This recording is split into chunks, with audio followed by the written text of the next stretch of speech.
হাতে সময় নেই অথচ মুখরোচক আইটেম খেতে ইচ্ছা করছে, তো ধারাক করে একটা বেগুন ধরি ফেলো, কাটতে শুরু করে দাও। তবে একটু সাবধানে, এর ভিতরে আবার ল্যালের মার্কা উগ্রপন্থীরা থাকে।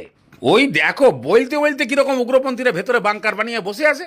সব কটারে গর্ত থেকে বার করে একবারে স্বরাষ্ট্রমন্ত্রীর কাছে জমা করে দাও। তারপরে এরকম লম্বা লম্বা করে কেটে ফেললেই একদম বেগুনের পোস্টমর্টম কমপ্লিট। এবার এটা জলে একটু চুবিয়ে রেখে দাও। হাতে যখন সময় কম তাহলে টমেটো, ক্যাপসিকাম, পেঁয়াজ এগুলোরও কাটো, কিন্তু একটু বড় বড় করে। ওই যে চিলি চিকেন না লঙ্কা চিকেন বলে, ওই রকম টাইপের কাটলে, ওর থেকে একটু ছোটও কাটতে পারো।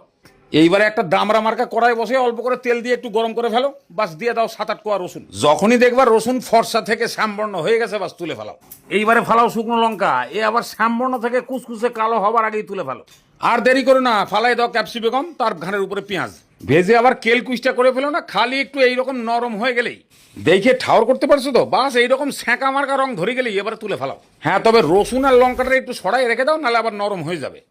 এইবার যাবে টমেটো। এরে আর কি নরম করবে, এর তো জন্মই হয়েছে নরম লগ্নে।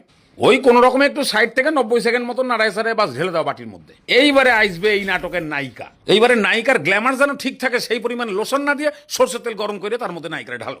এবারে 4-5 মিনিট আপাতমস্তক এরকম ভাবে নাচায় নাচায় তেল লাগালি, যখন দেখবে এইরকম ধরনের গ্ল্যামার হয়ে গেছে, তারপরে যতটা পারবা নায়িকার গা থেকে তেল ঝরাই দিয়ে সেই বাটির মধ্যে, বাস অগ্নিদেবতার কাজ এইখানেই সমাপ্ত হয়ে গেল। এইবার তোমার হাতে বুড়ো আঙ্গুলের সঙ্গে যে কটা আঙ্গুল আছে সব কয়টারে দিয়ে রাম সিমটি শ্যাম সিমটি যাই হোক করে রসুন লঙ্কাটারে পুরা ভর্তা করে দিয়ে ওই বেগুনের উপরে ফেলাই দাও। এবার যদি আন্দাজ বোঝো তো ভালো, না হলে কাউর থেকে জিগায় নিয়ে লবণটা দাও।